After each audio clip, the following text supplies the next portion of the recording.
नमस्कार दोस्तों, चुनाव सिर पर है, चिंता दिमाग में है, पसीना पेशानी पर है, चिट्ठी जनता के नाम है। ये चिट्ठी प्रधानमंत्री मोदी ने आज मध्य प्रदेश की जनता के नाम लिखी है और मध्य प्रदेश के मुख्यमंत्री शिवराज सिंह चौहान ने अपने ट्विटर हैंडल पर इस चिट्ठी को शेयर करते हुए लिखा है कि एमपी की जनता के नाम प्रधानमंत्री की लिखी स्नेहिल चिट्ठी को आप भी पढ़ें। तो आज इस चिट्ठी को हम भी पढ़ेंगे, आपको भी सुनाएंगे और आपको ये भी बताएंगे कि चिट्ठी के पीछे मकसद क्या है, आखिर प्रधानमंत्री मोदी की मंशा क्या है, क्यों प्रधानमंत्री मोदी ने स्नेहिल चिट्ठी लिखी तब जब चुनाव में कुछ वक्त बाकी है, तारीखें नजदीक आ रही हैं। जैसा कि आप जानते हैं 17 नवंबर को मध्य प्रदेश में चुनाव है। बीजेपी की तरफ से 136 सीटों पर उम्मीदवारों का ऐलान हो चुका है, कांग्रेस की तरफ से 144 सीटों पर ऐलान हो चुका है। उम्मीदवारों के कुछ नाम अभी आने हैं, लेकिन जो खबरें आ रही हैं मध्य प्रदेश से बीजेपी के लिए वो चिंता की वजह है। हर कोने से, हर इलाके से खबर ये आ रही है कि इस बार बीजेपी की हालत कांग्रेस के मुकाबले कमजोर है। हर तरफ से बीजेपी के शीर्ष नेतृत्व को यह पता चल रहा है कि इस बार सत्ता में बीजेपी के लिए वापस करना बहुत बड़ी बात होगी, करीब करीब मुश्किल है। आज की तारीख में नाराजगी जनता में है, किसानों में है, युवाओं में है, बेरोजगारों में है, गांवों में है, शहरों में है। और ये लगातार जानकारियां, हर तरह के सर्वे प्रधानमंत्री मोदी की बेचैनी बढ़ा रहे हैं। और प्रधानमंत्री मोदी अब जब उन्हें लग रहा है कि मध्य प्रदेश की राह आसान नहीं है, 18 सालों तक एमपी की सत्ता पर काबिज बीजेपी इस बार सत्ता से बेदखल हो सकती है, तब प्रधानमंत्री मोदी आखिरी वक्त में आखिरी चाल चलते हुए पूरे चुनाव को अपने कंधे पर लाना चाहते हैं, अपने नाम से चुनाव लड़ना चाहते हैं, विधानसभा चुनाव का चेहरा खुद होना चाहते हैं। वो चाहते हैं कि इस चुनाव में जनता, मतदाता मोदी को ही चेहरा माने, मोदी के नाम पर ही वोट दे। इसलिए आखिरी हथियार के तौर पर ऐसी चिट्ठी और आने वाले दिनों में बहुत कुछ पोस्टर, बैनर, अपीलें, सब कुछ आप देखेंगे। मामा गायब होंगे, मोदी सामने होंगे। और ऐसे भी मामा के सामने मोदी जी ने दिल्ली से 7 सांसदों को तो भेज ही दिया है, जिसमें 3 केंद्रीय मंत्री हैं। उन 7 में से 4 खुद मुख्यमंत्री के दावेदार और उम्मीदवार हैं। मामा तो ऐसे भी हाशिए पर होंगे अगर सरकार वापस बीजेपी की बनी तो, लेकिन बनेगी क्या? क्योंकि मैं भी कई इलाकों से घूम कर आया हूं और जो लोगों की नाराजगी दिख रही है, एंटी इनकम्बेंसी, लोगों को लगता है 18 साल हो गए, बहुत कुछ देखते सुनते और उसके बाद वादा खिलाफी की लंबी लिस्ट है। यह अलग बात है कि मामा घोषणावीर है, लेकिन यह एहसास अब बीजेपी के केंद्रीय नेतृत्व को भी हुआ है कि इस बार बहुत मुश्किल है। और मुश्किल अगर मध्य प्रदेश में हो गई, राजस्थान और छत्तीसगढ़ के नतीजे भी अगर कुछ और हो गए, तो फिर 5 महीने बाद लोकसभा चुनाव है। तो क्या लिखा है प्रधानमंत्री मोदी ने इस चिट्ठी में? प्रधानमंत्री मोदी ने, और क्यों लिखा है? प्रधानमंत्री मोदी ने लिखा है, मेरे प्यारे मध्य प्रदेश वासियों, मां नर्मदा की इस पावन धरा को प्रणाम। और उसके बाद उन्होंने बताया है कि मैं जब भी एमपी आता हूं, आपके मन में मेरे प्रति प्रेम और स्नेह देखकर मुझे अपार ऊर्जा मिलती है। आज एमपी विकास की राह पर आगे बढ़ रहा है, अत्यंत हर्ष की बात है। और बहुत सारी जो अपनी तरफ से दावे उन्होंने किए हैं कि हमने मध्य प्रदेश में ये किया, मध्य प्रदेश को टॉप अर्थव्यवस्थाओं में शामिल कर दिया, मध्य प्रदेश में इतने लाख किलोमीटर सड़कों का निर्माण हुआ, दिस हुआ, दैट हुआ, ये सब। और इसलिए शिवराज सिंह चौहान ने कैसे मध्य प्रदेश में 20 साल में काम किया, मतलब बीजेपी सरकार, उस सब का जिक्र किया है। तो ये तो कोई भी पार्टी का मुखिया या शीर्ष नेतृत्व करेगा, इसमें कोई नई बात नहीं है। लेकिन बात क्या है? ऊपर एक लोगो है, एमपी के मन में मोदी, और नीचे कुछ तस्वीरें स्क्रीन पर लगा रहा हूं। तस्वीरें हैं, मोदी जी को समर्थन पहुंचाएं, भाजपा को वोट देकर एमपी में जिताएं। पहले तो ये नारा चल रहा है, एमपी के मन में मोदी, मोदी के मन में एमपी।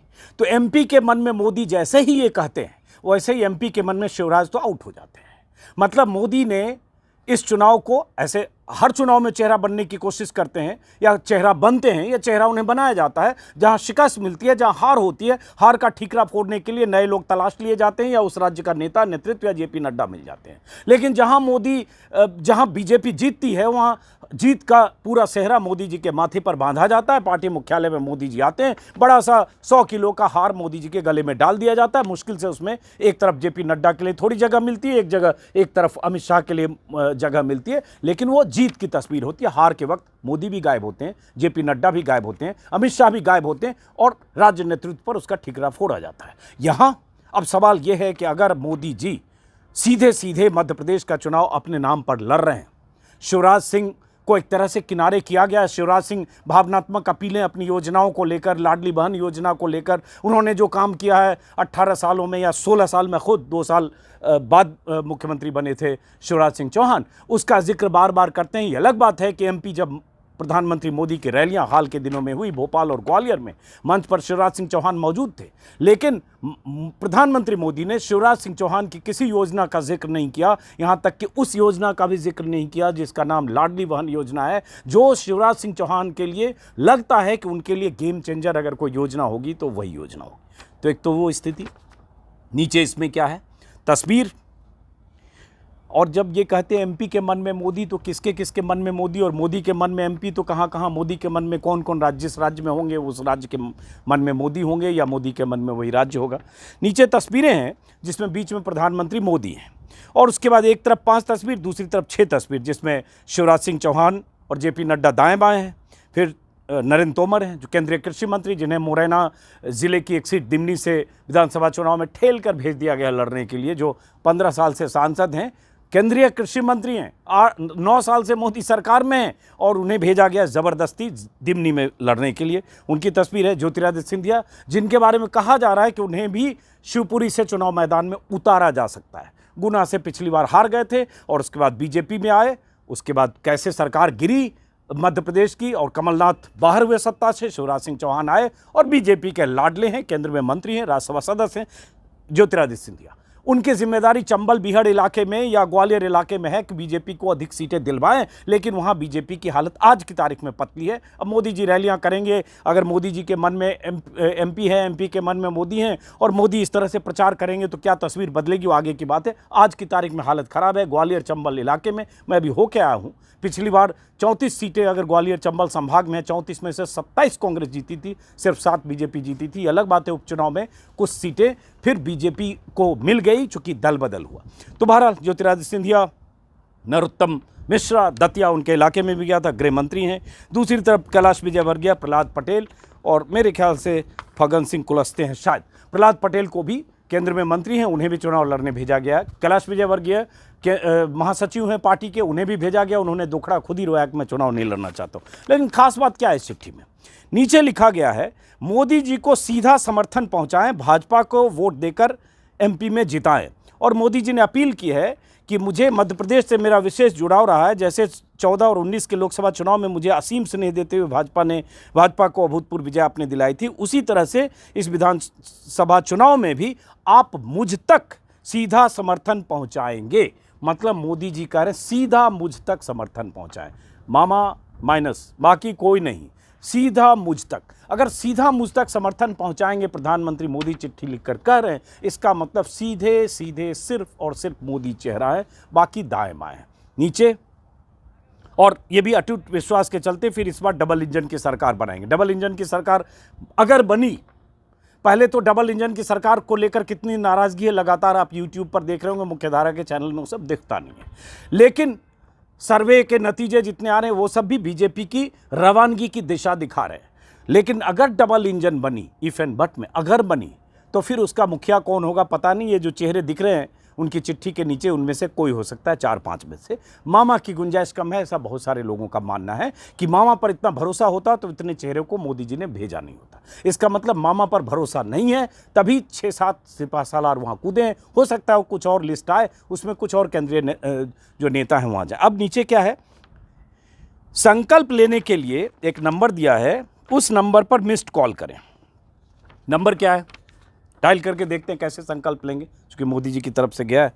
700, एक मिनट डायल करते हैं जरा, 700 बल्कि 000-230-230।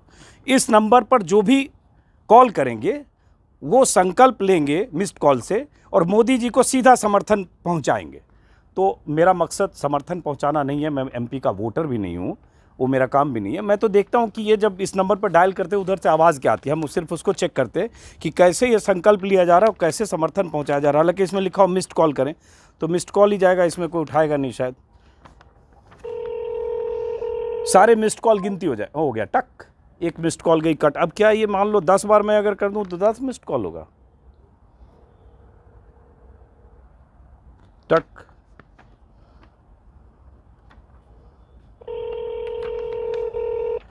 जिस नंबर से आप संपर्क करना चाहते हैं वह अभी स्विच ऑफ है। अच्छा, कोई नंबर स्विच ऑफ है, उस पर करते रहिए और जितनी बार आप करेंगे उतनी बार उनको संकल्प की लिस्ट जो है बढ़ती जाएगी। जैसे मान लो हमने 3 बार किया, 3 बार किया मिस्ड कॉल, 4-5 बार कर देते हैं, मान लो 10 ये बढ़ जाए और कुछ, ये 10 ये गया 4 बार, एक बार और करके देखते हैं।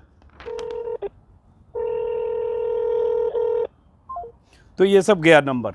तो अब ये हो गया जितनी बार, ये मान लो कि ये सब ऐसे कॉल करके मिस्ड कॉल जो कर रहे हैं वो सब संकल्प में गिनती हो रही है। संकल्प क्या ले रहे हैं? मोदी जी को सीधा समर्थन पहुंचाने। तो मैंने जैसा कि शुरू में कहा, इसमें उन्होंने, हालांकि इस चिट्ठी में उन्होंने शिवराज सरकार की लाडली बहन योजना का भी जिक्र किया, शिवराज सिंह कैसे बहुत मेहनत करते हुए काम कर रहे हैं, शिवराज सिंह का भी जिक्र किया है उन्होंने, शिवराज सिंह के कार्यकाल का उन्होंने जिक्र किया है। लेकिन मध्य प्रदेश में अलग अलग ज़िलों से जो खबरें आई हैं, जो बीजेपी नेतृत्व की तरफ से जो सर्वे कराए गए हैं, कहा जा रहा संघ का भी जो सर्वे है, तमाम सर्वे इस ओर इशारा कर रहे हैं कि ज़बरदस्त नाराज़गी है, एंटी इनकम्बेंसी है और इस बार मोदी और मामा दोनों का जादू उस तरह से नहीं चल रहा। मामा का जादू मतलब वो तो सूबे के मुखिया है, लेकिन लोकसभा चुनाव में अगर पिछली बार जैसे देखेंगे, एमपी में क्या हुआ था पिछली बार, जो विधानसभा चुनाव हुए थे 2018 में, विधानसभा चुनाव में 230 की विधानसभा में उस समय भी कांग्रेस बहुमत से 2 नीचे रह गई थी। 116 पर बहुमत होना चाहिए था, 114 पर कांग्रेस अटक गई थी। हालांकि कांग्रेस और बीजेपी के बीच वोट का फासला परसेंटेज में देखेंगे तो 1% से भी कम था, लेकिन फिर भी बहुमत बीजेपी से 2 नंबर छूटी कांग्रेस, लेकिन बीजेपी कांग्रेस से काफ़ी नीचे रह गई। अब लोकसभा में अगर बात करेंगे तो लोकसभा में 2019 के लोकसभा में एमपी में 29 में से 28 सीटें बीजेपी जीती। तो ठीक विधानसभा के 4 या 5 महीने बाद लोकसभा में बीजेपी को ज़बरदस्त कामयाबी मिली, लेकिन विधानसभा में बीजेपी कांग्रेस से पीछे रही, सत्ता से बाहर हुई। अलग बात है, जोड़ तोड़ करके जैसे भी साम दाम दंड भेद अख्तियार करके फिर सरकार गिराकर और सत्ता में वापस लौटी और इनकी ताजपोशी हो गई शिवराज सिंह चौहान की। अब इस बार प्रधानमंत्री मोदी को लगता है 5 महीने बाद चुनाव है, वो स्थिति जो 2019 में थी वो आज है नहीं। तब पुलवामा का मामला था, सर्जिकल स्ट्राइक का मामला था, और उस समय एक देश में ऐसा माहौल था जिस माहौल का फ़ायदा बीजेपी को मिला और तुलनात्मक तौर पर ज़्यादा सीटें मिली। 303 का आंकड़ा बीजेपी ने छुआ, जो 2014 से ज़्यादा लोग, बहुत सारे लोग मानते हैं। अगर थोड़ी नाराज़गी भी रही होगी वोटर में, एंटी इनकम्बेंसी भी था, तो पुलवामा और वो सेंटिमेंट ने उसको रिकवर किया और बीजेपी को 300 का आंकड़ा पार कराया। इस बार 10 साल पूरे होने जा रहे हैं। 10 साल के बाद नाराज़गी की बहुत सारी वजह है, बहुत सारे मोर्चे पर, लेकिन वो चिंता बीजेपी को अभी ज़्यादा इसलिए है क्योंकि ये राज्य बहुत अहम है। एमपी, राजस्थान, छत्तीसगढ़, तेलंगाना में तो ऐसे भी बीजेपी की कोई गुंजाइश नहीं है। तो क्या छत्तीसगढ़ में बीजेपी सत्ता से बेदखल करेगी भूपेश बघेल को? जो खबरें आ रही है, लोग कह रहे हैं मुश्किल है। राजस्थान में पेच जरूर फंसा है। बीजेपी बेहतर स्थिति में कुछ महीने पहले तक दिख रही थी, अब कह रहे हैं कि कांग्रेस ने भी वहां काफ़ी रिकवर किया है। अभी भी नेक टू नेक है, किसी की सरकार बन सकती है, हो सकता है बीजेपी जीत जाए, हो सकता है कांग्रेस जीत जाए। तरह तरह के लोगों की तरह तरह राय है। लोग ये कह रहे हैं अशोक गहलोत की जो योजना है पिछले 4-5 महीनों में, बहुत सारी जन कल्याणकारी योजनाएं हैं, उससे कांग्रेस की स्थिति पहले से बेहतर हुई। मैं बेहतर बोल रहा हूं, मैं ये नहीं बोल रहा हूं कि विनिंग है, बट पहले से बेहतर हुई है। जो लड़ाई झगड़े थे सचिन पायलट, अशोक गहलोत में, वो ऊपरी तौर पर कम दिख रहे हैं। ये अलग बात है कि टिकट का ऐलान एमपी में अब तक नहीं हुआ है। कल सीसी की बैठक हुई है दिल्ली में, लगातार मैराथन बैठक हो रही है, लेकिन कांग्रेस की तरफ से अभी तक टिकट नहीं आया है। अब कहा जा रहा है कल 100 से ज़्यादा का टिकट, कल किसी समय शाम तक कल टिकट कांग्रेस के उम्मीदवारों के नाम का ऐलान होगा। एक लिस्ट बीजेपी की तरफ से राजस्थान की आ चुकी है, छत्तीसगढ़ में दोनों की कुछ कुछ लिस्ट आ चुकी है, लेकिन सबसे बड़ी चिंता प्रधानमंत्री मोदी के लिए है एमपी और राजस्थान। छत्तीसगढ़ भी होगी, लेकिन एमपी और राजस्थान किसी ढंग से हासिल करना है। वसुंधरा की नाराज़गी, बीजेपी के अंदर इनफाइटिंग, बीजेपी ने जिस ढंग से उम्मीदवारों में से सांसद भी उतारे हैं, उसको लेकर 7 सांसद मेरे ख्याल से राजस्थान में भी हैं, उसको लेकर नाराज़गी, कई जगह धरना प्रदर्शन, कई जगह विरोध प्रदर्शन, वो भी बीजेपी को चिंता है। और इस बीच मध्य प्रदेश से लगातार नकारात्मक आती खबरें। तो इस बीच मोदी जी ने चिट्ठी इसीलिए लिखी है कि अब मान लो आज है 19 तारीख, 17 को चुनाव है, 15 की शाम तक चुनाव प्रचार होगा। प्रधानमंत्री मोदी के 11 या 12 दौरे कुछ महीनों के भीतर एमपी के हो चुके हैं, शायद 1 साल के भीतर। 11-12 दौरे, और अब रैलियां शुरू होगी बहुत ताबड़तोड़। उन रैलियों में प्रधानमंत्री मोदी पूरा जोर लगाएंगे, पूरी कोशिश करेंगे कि चुनाव के रथ के सारथी मुख्य तौर पर प्रधानमंत्री मोदी हों। जब इसमें कही दिया गया कि मोदी के मन में, एमपी के मन में मोदी, और सीधे प्रधानमंत्री मोदी चेहरा बनकर चुनाव मैदान में कूदें, अब उसके दो खतरे भी हैं। अगर जीत गए तो सेहरा मोदी पर बंधेगा, लेकिन हार गए तो क्या तब बीजेपी कह पाएगी कि ये शिवराज मामा की हार थी, एंटी इनकम्बेंसी वजह से हारी, 18 साल रहे इसलिए हारी? नहीं, तब ये मुश्किल होगी, क्योंकि वो हार प्रधानमंत्री मोदी की हार होगी। उसको सिर्फ टाला नहीं जा सकेगा कि लोकल लीडरशिप या राज्य के मुख्यमंत्री की जो नाकामी थी उसकी वजह से। ये इसलिए बीजेपी इस बार आखिरी दांव प्रधानमंत्री मोदी खेलना चाह रहे हैं कि जो होगा देखा जाएगा, लेकिन खुद चुनाव मैदान में चेहरे के तौर पर, स्टार कैंपेनर के तौर पर, और जनता को सीधे अपील करते हुए वोट मांगने के लिए